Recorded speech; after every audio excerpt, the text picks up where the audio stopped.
At my daughter's wedding, she insulted me. The next day, the house was mine. Hi everyone!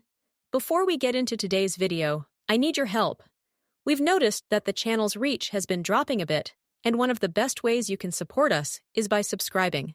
It's quick, free, and helps us keep bringing you new and interesting stories. Your support means the world to us, and together, we can grow this channel. Thank you so much. Now let's get to today's story.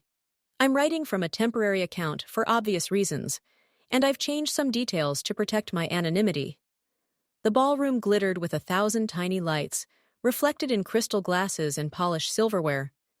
White roses cascaded from every table, their perfume mixing with expensive perfumes and the sharp scent of champagne. Music floated through the air, something classical, elegant, the kind of music that whispers money and taste.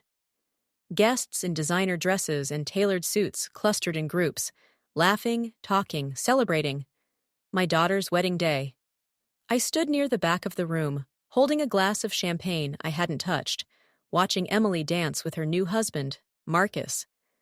Her wedding dress was magnificent ivory silk, with delicate lace sleeves, a train that pooled behind her like water. Her hair was swept up in an elaborate style that had taken 3 hours at the salon. She looked like a princess. She looked happy. My heart swelled with pride and something else, a bittersweet ache that comes with watching your child step into a life that no longer needs you in quite the same way. I had dreamed of this day for so long. From the moment Emily was born, 28 years ago, in a hospital room in autumn, just me and her because her father had left 6 months into my pregnancy, I had imagined her future. I saw her in caps and gowns, in wedding dresses, in happy endings I had never quite managed for myself. And here it was. The happy ending. The beautiful wedding. The handsome husband with his good job and his confident smile. The house they lived in. The house I had bought for them, though technically it was still in my name. A small detail, a formality I had meant to change but never quite got around to. The MC's voice crackled through the speakers. And now, the bride would like to say a few words. I straightened, setting my untouched champagne on a nearby table. This wasn't part of the schedule. Emily and I had gone over the timeline a dozen times. First dance, father-daughter dance, except there was no father, so we had skipped that. Dinner, toasts from the best man and maid of honor, cake cutting. But here was Emily, taking the microphone, her face flushed from dancing and champagne. Marcus stood beside her, his hand on the small of her back, smiling encouragingly. I just wanted to take a moment, Emily said, her voice amplified through the room, silencing conversations, to thank everyone for being here. This day has been absolutely perfect, everything I ever dreamed of. She paused, looking around the room. Her eyes found me briefly, then moved on. I especially want to thank Marcus's parents, Catherine and David, for their incredible generosity. The flowers, the venue, the photographer, you've made this day magical beyond words. Catherine and David beamed from their table near the front. I had met them only a handful of times, polished, wealthy people who owned a chain of car dealerships. They had paid for most of the wedding. I had contributed what I could, but my savings were modest. I was a middle school teacher. I lived carefully. And of course, Emily continued, I want to thank my mother. My breath caught. Here it was. The moment I had been waiting for. I felt tears prick my eyes already. Emily's smile didn't quite reach her eyes. My mother, who has always been there, in her own way. Something in her tone made my stomach tighten.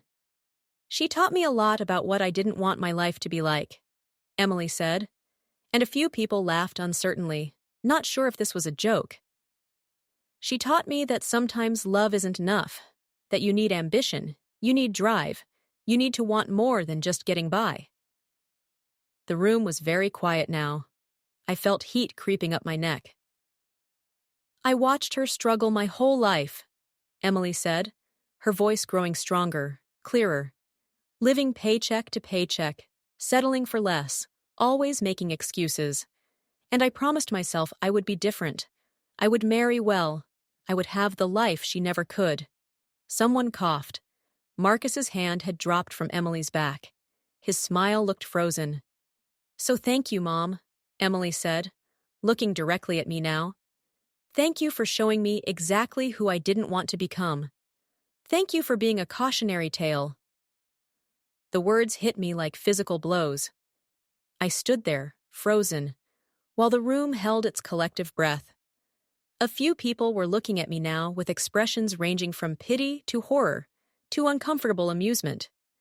Emily handed the microphone back to the MC and turned to Marcus, laughing, as if she had just told a funny anecdote. The music started again, too loud, too fast, trying to cover the awkwardness. I couldn't move. My legs felt like they were made of water. My face was burning. Somewhere in the room, someone started clapping hesitantly, and a few others joined in. But it was thin and uncertain. A cautionary tale. That's what I was to my daughter. Not the woman who had worked 2 jobs to keep her in dance classes. Not the mother who had sat up all night, helping her with college applications. Not the person who had given her everything, including the house she now lived in. A cautionary tale. I turned and walked out of the ballroom. My heels clicked on the marble floor of the hallway, too loud in the sudden quiet. Behind me, the music swelled. The party continued. Life went on as if nothing had happened. But something had happened. Something had broken so completely that I couldn't quite comprehend it yet. I found a bathroom and locked myself in a stall. I sat on the closed toilet lid and put my face in my hands. But I didn't cry. I was beyond tears. I was somewhere past pain, in a vast, empty space where nothing made sense anymore. The drive home was a blur. I don't remember leaving the venue, getting my coat from Coat Check, walking to my car in the parking lot. I just remember sitting in my dark living room at midnight, still in my dress, a simple navy blue dress I had bought on sale, staring at nothing. A cautionary tale. I replayed the words over and over, trying to understand how they could have come from my daughter's mouth. My Emily. The little girl who used to crawl into my bed during thunderstorms. The teenager who had cried on my shoulder when her first boyfriend broke her heart. The young woman who had called me every day during her first year of college, homesick and overwhelmed. When had I become someone to be ashamed of? Memory came in waves, unbidden. Emily at 6 years old, dancing around the living room in a pink tutu. "Watch me, Mama! Watch me spin!" "You're beautiful, baby," I said, clapping. I had just come home from a double shift teaching all day, then cleaning offices until 11 at night. My feet ached, my back ached, but I clapped for my daughter. Emily at 12, standing in the kitchen with her arms crossed. "Why can't we go on vacation like Sarah's family? They're going to Disney World." "We can't afford it right now, honey, but maybe next year." "You always say next year. Why are we so poor?" "We're not poor. We just have to be careful with money." It's the same thing. Emily at 16, getting accepted to a private college, the best school she had applied to, the one she had dreamed of attending. The tuition was staggering. "I'll make it work," I told her. "We'll take out loans. I'll pick up extra tutoring jobs. Don't worry about the money." "Are you sure, Mom? It's a lot." "You deserve the best education. That's not negotiable." I took out loans. I worked weekends. I ate rice and beans for months, so she could have spending money. When she called me crying because she couldn't afford to join her friends on spring break trips, I sent her what I could, even though it meant my electric bill was late. When she graduated, I was there in the audience, crying with pride. She had done it. My daughter, the college graduate, the first in our family. She got a good job at a marketing firm. She moved to the city, rented an apartment with roommates. She started dating Marcus Handsome, successful Marcus, with his MBA and his family money. 1 year ago, she called me, excited. "Mom, Marcus proposed. We're getting married." "Oh, honey, that's wonderful." "And Mom, there's something else. We found a house, a beautiful house in the suburbs, but we can't quite afford the down payment, and Marcus's parents are already paying for the wedding, and I hate to ask, but how much do you need? She told me. It was almost everything I had saved. My entire retirement fund, my emergency cushion, everything I had been putting aside for 30 years. I'll transfer it tomorrow, I said. Mom, are you sure? That's your savings. I want you to have a good life, Emily.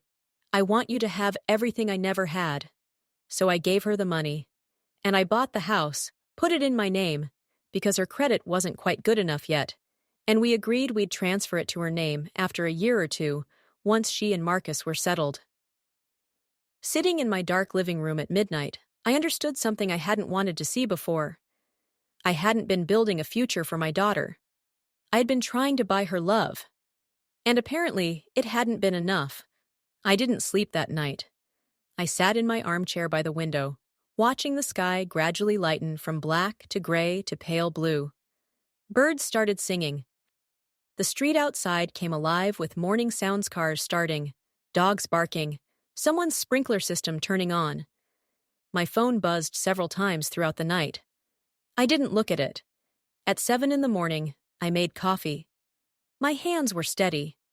I felt strange, hollow, but also clear-headed, in a way I hadn't felt in years, like waking up from a long, confusing dream. I took my coffee to the small desk in my bedroom and opened my filing cabinet.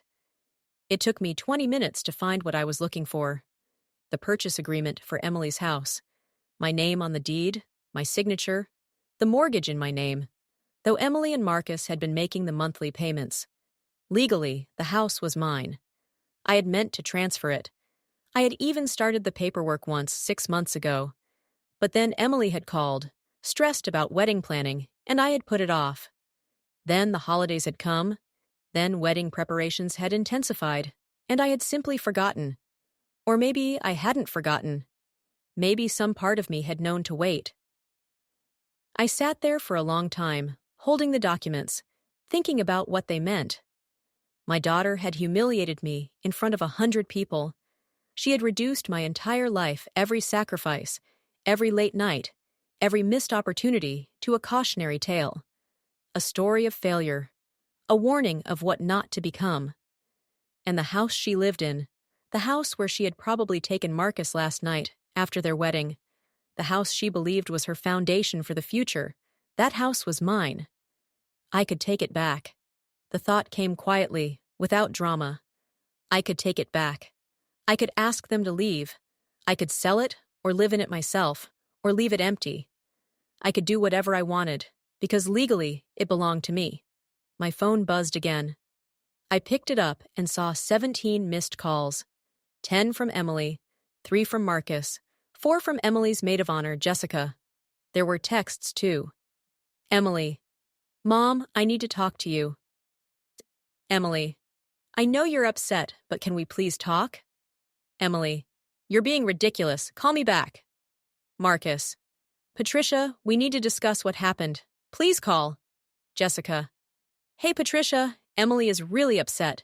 I think there was a misunderstanding. Can you call her? A misunderstanding. As if I had somehow misheard my daughter telling a room full of people that I was a failure. I set the phone down and went to take a shower.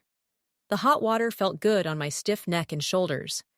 I stood under the spray for a long time, letting it wash away the night, the wedding, the memory of Emily's voice saying those words.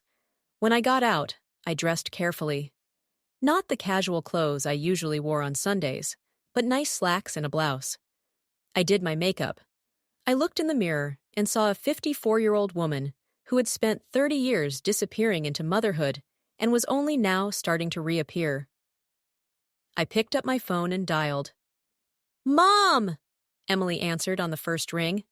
Finally! I've been trying to reach you all morning. Where did you go last night? You just disappeared. We need to talk, I said calmly. I'm coming to your house. I'll be there in 20 minutes. Okay, but Mom, about last night. I think maybe you misunderstood. 20 minutes, I said, and hung up. The house was in a new development, all clean lines and modern landscaping. I had toured it with Emily before the purchase, walked through the empty rooms while she excitedly pointed out where the furniture would go, where they would put the TV, which room would be the nursery someday. I had smiled and nodded and signed the papers and handed over my life savings. I parked in the driveway and sat for a moment, looking at the house. White siding, black shutters, a red front door that Emily had picked out because she said it looked welcoming. The lawn was perfectly manicured. There were planters by the front door with flowers that someone, probably a landscaping service, maintained. The kind of house I had never been able to afford. The kind of house Emily had wanted so badly that she had been willing to take every penny I had. I got out of the car and walked to the front door. Before I could knock, it opened. Emily stood there in yoga pants and an oversized sweatshirt, her hair in a messy bun. Without the wedding makeup, she looked younger, more like the girl I remembered. Her eyes were red. "Mom," she said, and her voice cracked. I walked past her into the house. It smelled like coffee and something sweet, maybe leftover wedding cake. Marcus was in the living room, standing by the fireplace with his arms crossed. He was still in his pajamas. Expensive-looking pajamas that probably cost more than my monthly grocery budget. "Patricia," he said stiffly, "thank you for coming." I didn't sit down. I stood in the center of their living room, my living room, and looked at them both. "I want you to move out," I said. The silence was absolute. Emily's mouth fell open. "What?" "This house is in my name," I said calmly. "I want you to move out within 30 days. "You can't be serious," Marcus said. "I'm completely serious." Emily's face had gone pale. "Mom, you're upset about last night. I get it. But you can't just—" "Can't I?" I looked at her steadily. "The deed is in my name. The mortgage is in my name. Legally, this is my house. I'm asking you to leave." But we live here," Emily stammered. "This is our home. You gave it to us." "I bought it for you," I corrected, with the understanding that you were my daughter, that I was someone worth respecting. But apparently, I'm just a cautionary tale. Emily flinched. "I didn't mean it like that." "How did you mean it then?" She opened her mouth, closed it again. No words came. Marcus stepped forward. His face had turned red. "Look, Patricia, I understand you're hurt. Emily had too much to drink. She said something thoughtless. But you can't seriously be threatening to kick us out of our house over one comment." "One comment," I repeated. She told a room full of people that her life's ambition was to not end up like me, that I was a failure, that loving her and sacrificing for her was something to be ashamed of. "She apologized," Marcus said. "No," I said. "She hasn't." They both looked at Emily. She was crying now, tears streaming down her face. "I'm sorry, okay? I'm sorry! I was trying to be funny, and it came out wrong, and I've been calling you all night." "Trying to be funny," I said softly. "You humiliated me in front of everyone I know. You reduced 30 years of my life to a joke. And you think an apology fixes that? What do you want from me?" Emily cried. "You want me to grovel? Fine. I'm sorry, I'm so sorry. I was awful and horrible, and I don't know what I was thinking." "I want my house," I said. The words fell into the room like stones into water, sending ripples of shock through both of them. Marcus laughed a short, bitter sound. "This is insane. You can't do this. We'll fight you in court." "Go ahead," I said. "The house is in my name. You have no legal claim to it. You've been making the mortgage payments, yes. But that doesn't give you ownership. I can ask you to leave any time I want." "We're married now," Emily said desperately. "Marcus and we're building a life. You can't just destroy that because your feelings got hurt." "My feelings got hurt," I repeated. "Is that what you think this is about?" "What else?" Emily threw her hands up. "You're being vindictive and petty and—" "I'm being clear," I interrupted. "For the first time in 30 years, I'm being absolutely clear about what I want. And what I want is my dignity back. I want to stop being the woman who gave everything and got humiliation in return." "So you're taking our house," Marcus said flatly. "I'm taking my house," I corrected.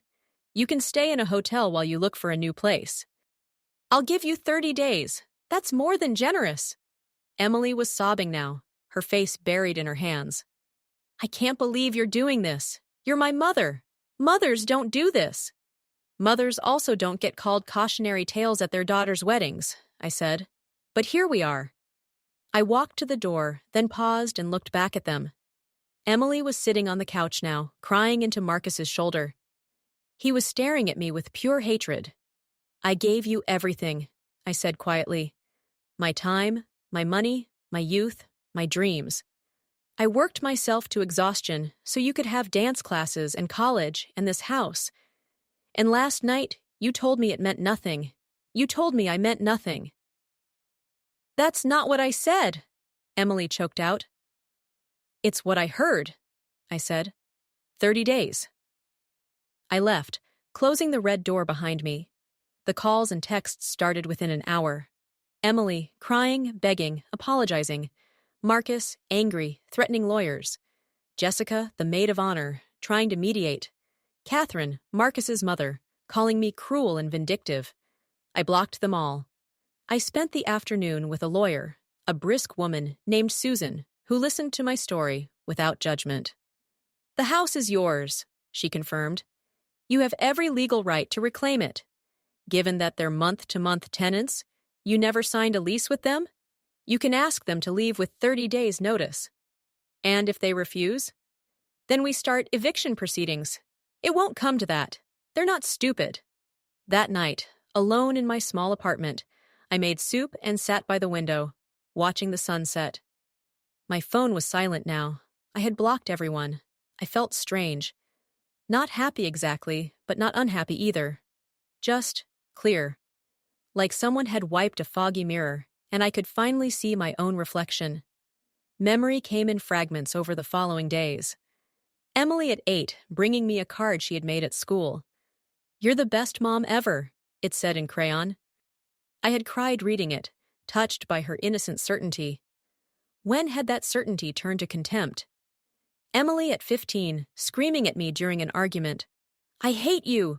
You don't understand anything. You're just a teacher. You don't know anything about real life. I had absorbed it then, told myself it was teenage rebellion, that she would grow out of it. Maybe she had never grown out of it. Maybe that seed of contempt had been there all along, waiting to bloom. Emily at 23, graduating from college, hugging me tightly. I couldn't have done it without you, Mom. Thank you for everything. Had she meant it? Or was she already calculating what else she could get from me? I didn't know anymore. I didn't know which Emily was real, the loving daughter, or the woman who had called me a cautionary tale. Maybe they both were. Maybe people contain multitudes, and love and contempt can exist side by side. 2 weeks passed. I heard from Susan that Emily and Marcus had hired a lawyer, but had been told the same thing. The house was legally mine, and they had no grounds to fight. They would be moving out. I spent those 2 weeks planning. I called a real estate agent and asked about selling the house. The market was good. I could sell it quickly and make a decent profit, maybe even get back most of what I had invested, plus the mortgage payments they had made. Or I could keep it. The idea grew slowly, like a seed pushing through dirt. I could keep it. I could live there. I could have the house I had always wanted. The house I had bought for my daughter, but never thought I could have for myself. Why not? I was 54, not dead. I had a good job, a pension coming eventually. I could afford the mortgage if I was careful. And I would have a real home, not this small apartment, with its thin walls and broken dishwasher. I could have the life I had given to Emily. The thought felt radical and also perfectly reasonable. On day 29, I drove to the house again. It was a Saturday afternoon. The moving truck was in the driveway and boxes were stacked on the porch. Emily came out as I was parking. She looked thin, exhausted. She had dark circles under her eyes. "Mom," she said. "Emily!" We stood there, facing each other across the lawn. Two women who shared DNA and history, and almost nothing else anymore. "You're really doing this," she said. "Yes." "I'll never forgive you." "I know." She wiped her eyes roughly. I said I was sorry. I apologized 100 times. What more do you want? Nothing, I said honestly. I don't want anything from you anymore. So that's it? You're just done with me? Are you done with me? I asked. You called me a cautionary tale. You said your life's goal was to not be like me. That sounds pretty done to me. I was drunk, she said weakly. Drunk words are sober thoughts, I said. Isn't that what they say? Marcus came out then, carrying a box. He saw me and his jaw tightened, but he didn't say anything. He just loaded the box into the truck and went back inside. He hates you, Emily said. I can live with that. Can you live with me hating you? I looked at my daughter, this woman I had raised, loved, sacrificed for. This stranger. I've been living with you, not respecting me for years, I said quietly. This isn't much different. She flinched. When you were little, I said, I used to imagine your wedding day. I imagined dancing with you, crying happy tears, watching you start your life. I never imagined standing here, watching you move out of a house I bought for you, knowing you hate me. Then don't do this, she whispered. Just let us stay. Let it be like before. Before you called me a cautionary tale? She didn't answer. I can't go back, Emily. You broke something that can't be fixed with apologies. So you're breaking something too, she said bitterly.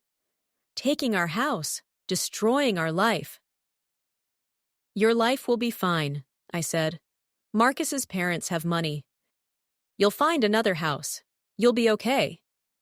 And you? She asked. Will you be okay? I thought about it. I think so. For the first time in 30 years, I think I might be. They moved out that afternoon. I watched from my car until the moving truck drove away, Emily in the passenger seat of Marcus's car, both of them staring straight ahead, not looking back. Then I walked up to the red front door and used my key to unlock it. The house was empty. They had taken all their furniture, all their belongings. The walls had lighter rectangles where pictures had hung. The rooms echoed. I walked through it slowly, my footsteps loud on the hardwood floors. Kitchen with granite countertops. Living room with the fireplace Emily had loved. Master bedroom with the walk-in closet she had been so excited about. I stood in the center of the master bedroom and turned in a slow circle. This was mine now. Not given to me, not borrowed. Mine. I sat down on the floor, in the empty room, and I cried. Not from sadness exactly, from something bigger and more complicated grief and relief and exhaustion and a kind of tentative hope. I cried for the daughter I had lost, or maybe for the daughter who had never really existed. I cried for the years I had spent giving and giving and giving until there was nothing left of me but service and sacrifice. And I cried because I was taking something back. Not just a house, but something more essential. The right to matter. The right to be more than a cautionary tale. When the tears stopped, I stood up and walked to the window. The sun was setting, painting the sky orange and pink. The neighborhood was quiet Saturday evening, families inside having dinner. Tomorrow, I would start buying furniture. I would paint the walls colors I liked. I would plant a garden. I would make this house a home, not for Emily, but for me. I would build a life that was mine alone, without apologies, without explanations, without endless giving that left me empty. I pulled out my phone and looked at it. Still blocked, all of them. I could unblock Emily. I could call her, try to repair what was broken. But I didn't. Some things, once broken, stay broken. And maybe that's okay. 3 months later, I was settled in the house. I had bought furniture from IKEA and estate sales, nothing fancy, but comfortable and mine. I had painted the living room a warm yellow that made me smile every time I walked in. I had planted tomatoes and herbs in the backyard. I went to work each day, came home to my house, cooked dinner in my kitchen, slept in my bedroom. Simple things. Quiet things. I made friends with my neighbors, a retired couple on one side, a young family on the other. They knew nothing about Emily, about the wedding, about any of it. To them, I was just Patricia, the friendly teacher who lived alone and grew tomatoes. Sometimes I thought about Emily. I wondered if she and Marcus had found a new house. I wondered if she ever thought about me, about what she had said, about what she had lost. Mostly, I didn't wonder. I found that I was capable of living in the present in a way I never had before. For 30 years, I had lived in Emily's shadow, organizing my life around her needs, her dreams, her happiness. Now I was organizing it around mine. 6 months after the wedding, a card appeared in my mailbox. No return address, but I recognized the handwriting on the envelope. Emily. I stood by my mailbox for a long time, holding the card, deciding whether to open it. Finally, I did. Inside was a simple card, blank except for her handwriting. When you humiliated me, I lost a mother. When I reclaimed the house, I reclaimed myself. Maybe someday we can both live with that. E. I read it twice, then carried it inside and placed it in a drawer in my desk. I didn't respond. What was there to say? She had gotten it wrong, of course. She hadn't humiliated me. She had revealed the truth that had been there all along. That I had made myself small to make her big. That I had erased myself to write her story. Taking the house back wasn't revenge. It was resurrection. A year after the wedding, I stood in my backyard on a warm summer evening, watering my tomato plants. They were heavy with fruit, red and ripe. The evening air smelled like cut grass and flowers. My phone rang. Unknown number. I almost didn't answer, but something made me pick up. Mom? Emily's voice, tentative, small. I said nothing. I don't expect you to forgive me, she said. I wanted you to know that I understand now. What I did. What I took from you. What it meant. Okay, I said. Marcus and I are separating, she said. His parents never forgave me for the house situation. They said I embarrassed the family. And without their money, we couldn't make it work. I felt nothing. Not satisfaction, not pity. Just a kind of distant acknowledgement. I'm sorry to hear that, I said, and I was, in a vague way. Are you? She asked. I don't wish you unhappiness, Emily. I never did. Silence on the line. Can I ask you something? She said finally. Yes. Do you ever think about giving me another chance? About us? Trying again?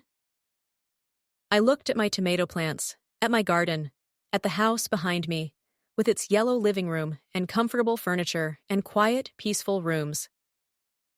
No, I said honestly. I don't think about that. Never? Never. I heard her breath catch, maybe a sob. I understand. I had to ask. Emily, I said. Yes? I hope you find happiness. I do. I hope you build a life you're proud of, without your in-laws' money or anyone else's. I hope you learn to stand on your own. Like you did, she whispered, like I did. We stayed on the line for another moment, breathing together, connected by blood and history and an unbridgeable distance. Goodbye, Mom, she said finally. Goodbye, Emily. I hung up and stood there in my garden as the sun set, painting everything gold. A cat wandered through from a neighbor's yard. Birds sang their evening songs. Inside my house, a pot of soup was simmering on the stove. I had invited my neighbors over for dinner. Simple people, kind people, people who knew me as Patricia, not as someone's mother or someone's cautionary tale. I picked a tomato from the vine, still warm from the sun, and carried it inside. This was my life now. Small, maybe. Quiet, certainly, but entirely, completely mine. And that was enough. More than enough. It was everything.